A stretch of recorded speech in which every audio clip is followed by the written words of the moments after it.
6 ruthless bikers stormed into a late-night bar, thinking they'd found an easy target, a world-famous rapper unwinding after a performance. But what they didn't realize was that Snoop Dogg wasn't just any rapper. He was an icon, a man whose influence stretched far beyond music, someone who had built a legacy on unity, respect, and change. By the end of the night, the Steel Wolves MC would learn a lesson the hard way, and their leader would walk away with a revelation that would shake his entire world. Before we get into the story, let us know where you're watching from, and if this one hits home for you, make sure you're subscribed, because tomorrow, I've got something even wilder in store. The neon glow of Snoop's Groove Bar flickered over an almost empty parking lot, casting long shadows in the quiet. Inside, Snoop sat at the bar, his signature dreadlocks hanging loose, still dressed from his performance. His posture was relaxed, but his presence carried the weight of someone who had seen it all. "You should really call it a night, man," DJ Dre said, sliding onto the stool next to him. That show was something else. Snoop wrapped his fingers around a cold glass of iced tea, letting the chill soak into his skin. "Just need a minute to breathe, homie." The bar was peaceful, the kind of place where regulars found solace after long shifts. Vanessa, the bartender, moved effortlessly between customers, her sharp eyes scanning the room. She'd left a high-powered corporate job for this, a quieter life, where the only drama came from the occasional overserved customer. But peace never lasts forever. The low growl of motorcycles rumbled in the distance, growing louder, vibrating through the walls. 6 bikes roared into the parking lot, chrome flashing under the buzzing neon sign. The riders moved with purpose as they dismounted, leather vests marked with a snarling wolf's head, the unmistakable insignia of the Steel Wolves MC. Inside, Joe, the bar's owner, tensed. He knew trouble when he saw it. The leader walked in first. Wolf. Salt and pepper beard, cold, calculating eyes. The kind of man who had built his reputation on intimidation. His second in command, Tank, followed, a human wrecking ball, towering over everyone in the room. The other 4 members spread out, their movements deliberate, predatory. Snoop didn't turn, didn't flinch. But something in his posture shifted, a barely perceptible change. Years in the spotlight had taught him how to read a room, how to handle threats without breaking a sweat. Well, Wolf's voice carried across the bar. "Looks like we found ourselves a nice, quiet place to unwind." The gang spread out, staking their claim. Tank knocked over a chair just to watch the reaction. Another member, Razor, ran his fingers along the counter, casually knocking over empty glasses as he went. Vanessa took a breath and forced a polite smile. "Can I get you gentlemen something?" Wolf grinned, but there was no warmth in it. "Sure, sweetheart. Why don't you start by telling me what a pretty thing like you is doing in a place like this?" DJ Dre tensed. Snoop placed a hand on his arm. "Not yet. I'm just doing my job," Vanessa replied, stepping back slightly. Wolf's right-hand man, Snake, let out a low chuckle. "Baby, with looks like that, you should be doing something a lot more fun than serving drinks to nobodies." In the corner, an elderly couple tried to quietly slip out. They didn't make it far. Ghost, the gang's silent enforcer, moved into their path. "Leaving so soon?" His voice was soft, but somehow worse than Wolf's. Then, a voice cut through the tension. Calm. Steady. Unshaken. "Leave them alone." The room turned. Snoop still hadn't moved. Still hadn't turned around.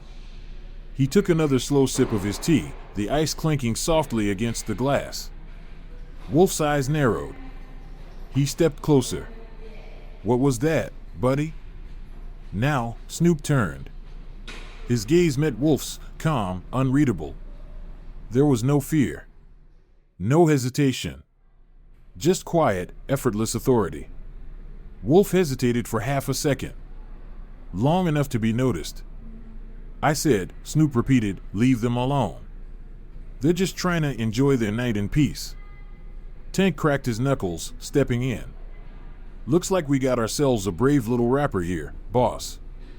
Wolf smirked, leaning against the bar. You know what happens to people who don't mind their business in this town? Snoop smiled. Just a little. A smile that didn't reach his eyes. You know what happens to people who mistake kindness for weakness? The air in the bar turned heavy, thick with unspoken promises. DJ Dre shifted. Joe's hand hovered near the phone. Wolf exhaled, his fingers flexing once at his sides. And then, everything changed. You've got quite a mouth on you, Wolf said, his voice dropping to a low, dangerous growl. Someone ought to teach you some respect. Snoop didn't flinch. Years in the music industry taught me plenty about respect, he replied, his tone calm, measured. It also taught me the difference between real leaders and boys playing dress-up on motorcycles. The words hung in the air like smoke. Tank took a step forward, fists clenched, but Wolf raised a hand, stopping him. He steadied Snoop now, really looking at him for the first time. Music industry, huh? Wolf's lips curled into something between a grin and a sneer. Well, looks like we got ourselves a real celebrity here, boys. Razor let out a sharp, ugly laugh. What did you do, buddy? Hand out mixtapes? Snoop didn't take the bait. I've used my music to speak for those without a voice. To educate. To unite. To yield. The last word lingered. Wolf's smirk faltered, if only for a second. His eyes narrowed, reassessing the man in front of him, the way Snoop carried himself, the quiet calculation behind his gaze. You're out of your element here, rapper, Wolf said, his voice softer now, almost coaxing. This ain't your stage. Snoop set his glass down carefully. You're right, he said. This is a place where people come to unwind. To share a drink after a long day. And right now, you're disturbing that peace. And what are you gonna do about it? Tank rumbled, stepping closer. Snoop finally stood. His movements were slow, controlled, effortless. Even though Tank towered over him, there wasn't the slightest hint of intimidation in his stance. I'm giving you a choice, he said, his voice carrying through the now silent bar. You can leave. Go enjoy your night somewhere else. Or, you can make this difficult. And we'll see exactly what kind of influence I have these days. The Steel Wolves exchanged glances. Their earlier confidence wavered, just slightly. Even Wolf hesitated. He masked it with a laugh, loud and forced. You hear that, boys? The little rapper thinks he can take on the Steel Wolves. But the atmosphere in the bar had changed. People who had been cowering minutes ago began sitting up straighter. Joe's hand drifted away from the phone, his expression hardening with quiet resolve. Even Vanessa, who had shrunk back moments ago, now stood taller, shoulders squared. Wolf leaned in, dropping his voice to a whisper meant only for Snoop. You have no idea what you're starting here, buddy. Snoop met his gaze, unwavering. Neither do you. For the first time, Wolf's smirk slipped. The tension in the bar crackled like a live wire. Tank shifted his weight, casting a massive shadow over the counter. You think being a celebrity makes you tough? He asked, his voice edged with threat. This ain't a concert, buddy. This is our territory. Snoop exhaled slowly. Territory, he repeated. This is a bar. A place where people come to enjoy music, talk, rest after a long shift. The only ones turning it into a war zone are you. Snake, another one of Wolf's men, stepped forward, his leather vest creaking. Boss, let me handle this one. Teach him a lesson. Wolf didn't take his eyes off Snoop. He raised a hand. Stand down. DJ Dre stood now, heart pounding. Snoop, maybe we should. It's okay, Dre. Snoop's voice was as steady as ever. Why don't you help Vanessa get the elderly couple out of here? Mr. and Mrs. Jenkins shouldn't have to deal with this nonsense on their anniversary night. The way he said it, calm, in control, as if he were running the room, unnerved the bikers more than any physical threat ever could. From near the door, Ghost, the quietest and most observant of the gang, spoke for the first time. "Boss, something's not right about this one." Wolf shot him a sharp look, irritated. "I don't care if he's the king of hip-hop. Nobody talks to us like this in our town." Snoop chuckled softly. "Your town?" He tilted his head, amusement flickering in his eyes. "I've spent years lifting up this town. Speaking in schools.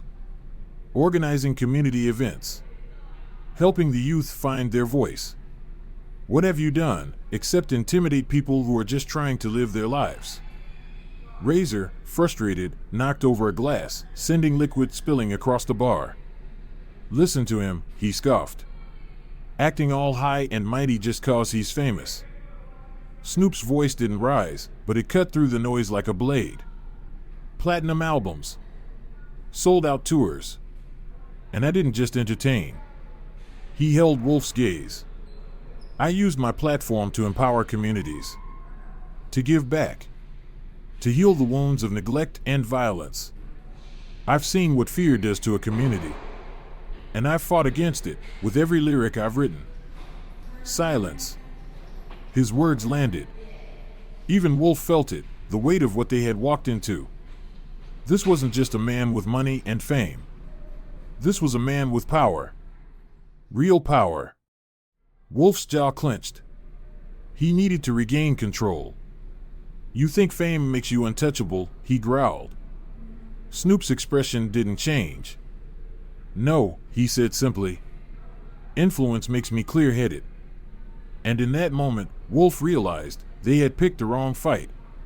"Experience makes me capable," Snoop said, his voice even, unshaken. "And compassion makes me willing to give you one last chance to walk away, before this gets unpleasant." Tank let out a sharp laugh. "Unpleasant? There's 6 of us and 1 of you, boy." Snoop didn't blink. Numbers don't mean much when you don't know what you're dealing with. He wasn't just talking about the moment. He was speaking from years of understanding people, of navigating power and influence. Just like those kids on the streets, the ones everyone calls lost causes. But it's not about force. It's about knowing where to apply pressure. Understanding people. Keeping a steady hand under pressure. The words carried weight. A quiet warning that didn't go unnoticed. Wolf's face darkened. He realized Snoop wasn't just a rapper, he was someone who had seen real battles, and not just the kind fought with fists. "You threatening us, rapper?" Wolf's hand drifted toward the knife at his belt. Snoop's expression didn't change. "Not threatening. Warning." He let the word settle before continuing. "There are 2 kinds of leaders. Those who rule through fear, and those who lead through respect." He tilted his head slightly. "Figure out which one I am." Behind them, DJ Dre and Vanessa had managed to usher the elderly couple toward the back of the bar, away from the tension. Joe, the bar owner, stood near the counter now, his hand resting near the bat he kept for emergencies. The mood had shifted. Then, Snake moved. It was quick, reckless. He grabbed a stack of coasters and flung them straight at Snoop's face, trying to create a distraction. But Snoop was already moving. Years of handling crowds, cameras, the chaos of fame, it had sharpened his reflexes in ways most people wouldn't understand. He sidestepped the cheap trick with effortless grace, his face unreadable. He looked at the scattered mess on the floor, then back up at Snake. "That was stupid," he said softly. "Now someone's gotta clean it up." Wolf's patience snapped. "Enough talk." His voice was sharp, final. "Tank, show our hero here what real intimidation looks like." Tank grinned, stepping forward, his massive hands curling into fists. But before he could move, Snoop spoke. And his voice stopped him cold. "Before you do something you'll regret, you should know something." Tank hesitated. "Officer Thompson's son, the one who got into that accident last year? I bailed him out. Put on a benefit concert. Raised money for his recovery. Mike's been a good friend ever since." Snoop took a slow sip of his tea, then set the glass down. He checks on this bar every night. In fact, he should be pulling into the parking lot right about now.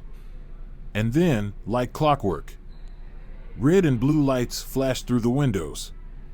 The distant wail of a police siren grew louder. Wolf's face twisted with rage. "You set us up." Snoop shook his head. "No. I just know this town better than you think." His voice was steady, unshaken. "I know the people. The ones I've helped. The ones I've protected. The ones I've supported." He let that sink in. "What do you do, besides prey on them?" The sound of car doors slamming outside made the bikers tense. Ghost, the quiet one, was the first to break. His usual confidence was gone. "Boss, we should go." His voice was low, almost urgent. "We don't need this heat." But Wolf was already too far gone. His pride had been hit hard. He stepped in close to Snoop, his voice barely above a whisper. "This isn't over, rapper. Not by a long shot." Snoop met his gaze without blinking. "You're right." A pause. "Because tomorrow, I'll be back in the studio, making music that uplifts this community." Another pause. "And you? You'll still be out here, riding around, trying to convince yourself that fear equals respect." The bar door swung open. Officer Mike Thompson stepped inside, one hand resting casually on his holstered weapon. He took in the scene, his trained eyes reading everything. A mix of professional assessment and personal concern. "Evening, folks," he said casually, though his gaze was sharp. "Everything okay in here?" Wolf hesitated. His hands clenched, then released. He glanced at his crew, they were waiting on him. Finally, with a forced smirk, he took a step back. "We were just leaving." He nodded toward his men. "Isn't that right, boys?" The other bikers, their bravado now replaced with quiet retreat, nodded quickly. One by one, they filed out. But just before he stepped through the door, Wolf turned back one last time. "Sweet dreams, rapper." His voice was low, meant to still hold some kind of threat. "Better watch your back." Snoop's reply was calm, effortless. "I always do." Then, as Wolf turned to leave, Snoop added, just loud enough for him to hear, "And Wolf, next time you or your crew need something more than intimidation, remember, I've got the community's ear." The door swung shut behind them. Outside, the roar of motorcycle engines faded into the distance. Only then did the bar breathe again. DJ Dre exhaled, shaking his head. "Damn, Snoop." Vanessa emerged from the back, checking on the elderly couple. Joe started cleaning up the mess left behind, his movements sharp, angry. Officer Thompson pulled up a stool at the bar, still watching the door. "Those weren't just any troublemakers," he muttered. "The Steel Wolves have been causing problems all over the county. We've been trying to build a case against them for months." Snoop poured himself a fresh cup of tea, his hand steady now, despite the adrenaline still running through his system. "They're bullies, Mike." He took a sip. "And like most bullies, they don't know how to handle someone standing up to them." DJ Dre let out a low whistle. "You took a hell of a risk, man. Wolf ain't the type to let things go. What if they come back?" Snoop took another sip, then set his glass down. His voice was calm, unshaken. "Then we'll handle it. I didn't build this platform just to let some wannabe tough guys terrorize innocent people." Snoop's voice was calm, but there was no mistaking the steel underneath. Meanwhile, at an abandoned warehouse on the outskirts of town, the Steel Wolves were regrouping. Wolf paced back and forth, boots echoing off the concrete floor, his fury simmering just below the surface. His crew sat tense, their usual bravado shaken. A rapper, Wolf spat, disgust thick in his voice. "A damn rapper made us look weak. This is unacceptable." Tank leaned against his bike, arms crossed, jaw tight with frustration.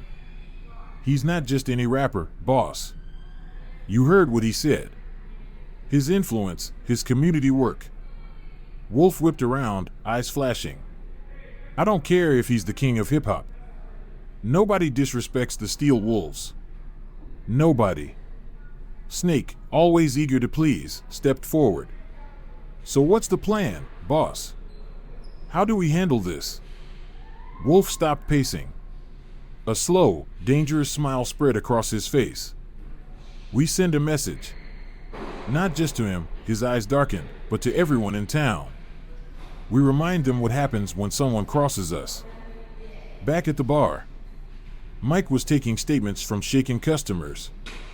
Mrs. Jenkins, still holding tight to her husband's hand, reached out and patted Snoop's arm. That young man, she said softly. He reminds me of our grandson. Always standing up for what's right. Same quiet strength. Her husband nodded. Never raised his voice. Never made threats. Just stood there. Like he knew exactly what he was doing. Mike closed his notepad. That's because he did. Joe, the bar owner, approached, carrying fresh drinks. His hands were steady, but there was tension in his grip. I've owned this place for 20 years, he said, shaking his head. Never had trouble I couldn't handle. But tonight was different. His eyes locked on Snoop. If you hadn't been here. Snoop raised a hand, cutting him off gently. But I was. And I will be again. This is my community too, Joe.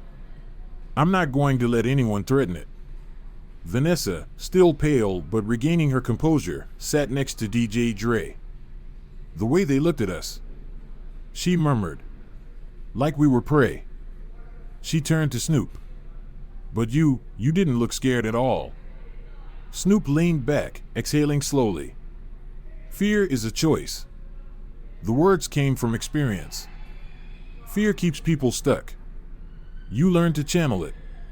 Let it sharpen your focus. Or you let it paralyze you. Mike's radio crackled. He stepped away to respond, his face tightening as he listened. When he returned, his expression was grim. That was the station. We finally connected the Steel Wolves to a string of incidents: vandalism, assault, extortion. 3 counties. DJ Dre straightened. That's gotta be enough to bring them in. Mike sighed. Maybe. But Snoop, you need to be careful. These guys don't play by the rules. And Wolf? He's got a reputation for holding grudges. Snoop nodded, unfazed. I know the type. He thought back to his early days in the industry, men who built their power on intimidation, who relied on fear to stay on top. Guys like Wolf, they're used to people backing down. When someone stands up to them, it breaks their whole world view. Outside, the night had grown still. The bar had emptied, leaving only staff and a handful of regulars. Mike did a final sweep of the parking lot, then returned. I'll have patrols keep an eye on the place, he said. But maybe you should lay low for a few days. Let things cool off. Snoop shook his head. Not happening, Mike. I've got shows to plan. A community to support. I'm not going to hide. DJ Dre clapped a hand on his shoulder. At least let me drive you home tonight. Safety in numbers, right? Before Snoop could answer, the bar phone rang. Joe picked it up. His face darkened as he listened.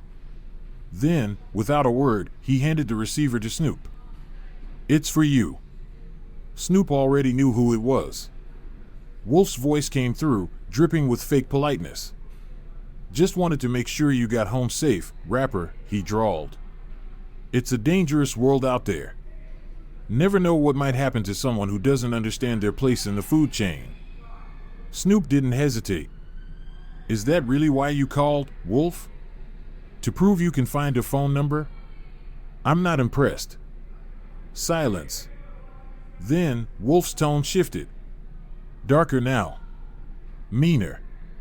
You humiliated us in front of everyone. That doesn't end well for people. Snoop's voice was steady. "Let me be very clear. If you or your crew come near this bar again, if you threaten these people, if you try to intimidate them," he let the weight of his words settle, "you'll learn exactly what a community united behind one man can do." A pause. Then he hung up. When he looked up, everyone in the bar was staring. Mike shook his head, a hint of admiration in his eyes. "You really don't back down, do you?" Snoop exhaled. "Can't." He grabbed his coat. "The moment you start backing down is the moment they win. And I didn't come this far just to let bullies win here at home." But as he walked toward the door, a feeling settled in his gut. This wasn't over. Wolf wouldn't let this go. His type never did. The question wasn't if he would retaliate. It was when. And how. Snoop would be ready. The next morning, Snoop stepped into his recording studio. Despite the events of the night before, his focus was razor sharp. The studio was already buzzing, producers setting up, engineers fine-tuning mixes. His manager, Dwayne, approached immediately. "Heard about what happened last night at the bar." He fell into step beside Snoop. Word travels fast in this industry. His eyes searched Snoop's face. "You okay?" Snoop adjusted his headphones, walking toward the mic. "I'm fine." He flicked a switch. The beat dropped. And just like that, it was time to get back to work. The aftermath of a standoff, the Steel Wolves strike back. Snoop Dogg knew the Steel Wolves wouldn't take their humiliation lightly, but he didn't expect them to retaliate so soon. His night at the studio was interrupted when his crew rushed in with a young man, beaten, bruised, and whispering one word before passing out: "Wolves." Across town, in an abandoned warehouse, Wolf was planning his next move. Enraged by the bar confrontation, he vowed to send a message, studying Snoop's movements and routines. His men reported increased police surveillance, but Wolf was determined. Fear had always been his weapon. He wasn't about to lose control now. Back at the studio, as Snoop and Vanessa treated the victim, more injuries rolled in. The Steel Wolves weren't just coming after him, they were targeting anyone connected to him, regulars at his bar, staff from the studio, and local business owners. Their intimidation tactics escalated: spray-painted threats, property damage, and ambushes in the streets. They wanted people scared. Mike Thompson warned Snoop Wolf was rallying reinforcements from other chapters. But Snoop wasn't about to back down. That night, the Wolves came in person. 3 bikers, Snake, Ghost, and Razor, walked into Snoop's Groove Bar, attempting to intimidate him. But when Snake grabbed Snoop's arm, he learned firsthand why underestimating him was a mistake. With surgical precision, Snoop disabled him, demonstrating a knowledge of pressure points and nerve clusters that left the entire gang shaken. Tell Wolf if he wants to send a message, he should deliver it himself. The next evening, Wolf did just that.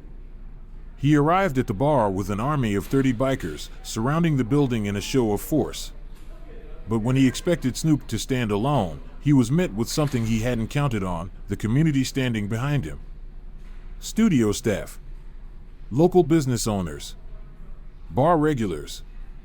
They emerged from the shadows, filling the parking lot, proving they weren't afraid anymore. The confrontation turned physical, but Wolf and his men weren't prepared for Snoop's precision and skill. One by one, their best fighters fell, not from brute strength, but from expert control. And when Wolf found himself disarmed, gasping on his knees, Snoop made it clear: "You rule through fear. I lead through respect." That's the difference. With the community watching, the Steel Wolves crumbled. Even their own men hesitated, questioning their loyalty. Mike and his officers arrived just in time to round up the gang, placing Wolf in cuffs.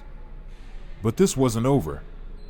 In the days that followed, reports surfaced of Steel Wolves chapters from other cities rallying for revenge. One name kept appearing: Reaper, a high-ranking leader in the organization. Then came the message: midnight. Old Factory. Come alone. Everyone warned Snoop it was a trap. But Snoop knew fear only worked when people allowed it to. He walked into the meeting knowing exactly what was at stake. Reaper, older and far more calculating than Wolf, made an offer: leave town or watch everything and everyone he cared about be destroyed. Snoop's response? A live broadcast. He had been streaming the entire meeting to the police, the FBI, and every major news outlet. Every threat, every confession, every intimidation tactic, all caught on tape. Before Reaper could react, Mike Thompson and his officers swarmed the factory, making mass arrests. Reaper stared at Snoop, realization dawning. The fight was never about fists or force, it was about breaking fear. And tonight, fear had lost.